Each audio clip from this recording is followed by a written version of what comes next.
বিলকিস আক্তার, যার অপরাধ ছিল কেবল ঈদে ছাগল দিতে না পারা। এই সমাজ তাকে বেছে নিয়েছে কুরবানি হিসেবে।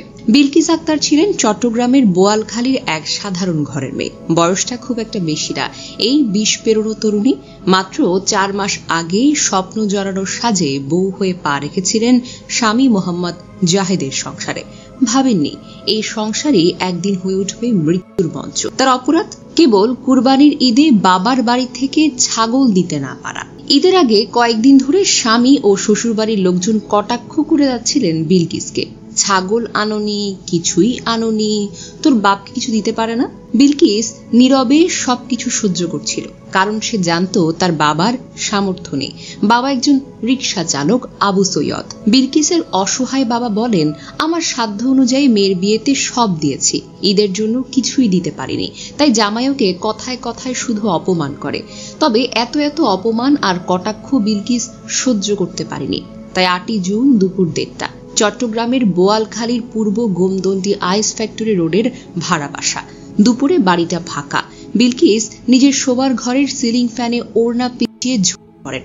শেষ চেষ্টায় যেন বলতে চেয়েছেন, আমি পারিনি, কিন্তু আমার সম্মানটুকু তোমরা কুরবানি দিয়েছ। স্বামী জাহিদ ফোন করে ভাসুরকে জানায় বিলকিস গলায় ফাঁস দিয়েছে। তাকে দ্রুত উপজেলা স্বাস্থ্য কমপ্লেক্সে নিয়ে যাওয়া হয়। সেখান থেকে চট্টগ্রাম মেডিকেলে রেফার করা হয়, কিন্তু কিছুই আর করার ছিল না। বিলকিস আর বেঁচেই ছিলেন না। একটি ছাগলের জন্য প্রাণ চলে গেছে। প্রতিবেশীরা তো অবাক। একটা ছাগল না আনায় কেউ এভাবে আত্মহত্যা করতে পারে নাকি বাধ্য করা হয়েছে? ঈদের দিনটা কি এতটাই হীন হয়ে গেছে যে সেখানে উপহার না পেয়ে নারীর জীবনের দাম মাটিতে মিশে যাবে? এই প্রশ্নটা একার না, গোটা সমাজের। আজকের বিলকিস কাল হতে পারে আরেকটি সুমি, রুনা বা হাসিনা। এই মৃত্যুটা আত্মহত্যা নয়, একে বলে হত্যা, নীরব সামাজিক হত্যাকাণ্ড। যারা অপমান করে, কটাক্ষ ছুঁড়ে মারে, যারা বউয়ের পেছনে উপহার না পেয়ে বিষাক্ত বাক্য বর্ষণ করে, তারা সরাসরি দায়ী এই মৃত্যুতে।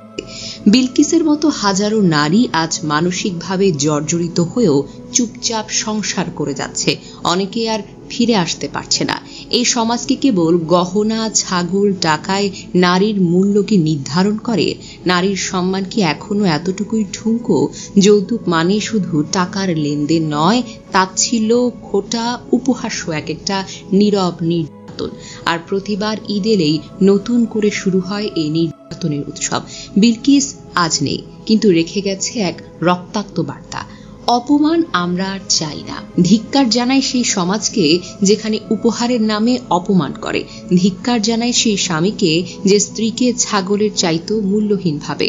ধিক্কার জানাই সেই পরিবারকে যারা মেয়েদের দেয়ালে পিঠ ঠেকিয়ে দেয়। ধিক্কার জানাই যৌতুক নামের এই ঘৃণ্য অপরাধকে, যাকে বলে বিষাক্ত প্রথা। বিলকিসের মৃত্যু যেন আরেকটি নাম না হয় এই তালিকায়। আসুন না, যার যা জায়গা আছে সে জায়গা থেকে রুখে দাঁড়ায়, নারীকে প্রাপ্য সম্মানটুকু ফিরিয়ে দেয়, উপহারের কারণে নয়, বরং মানুষ হিসেবে।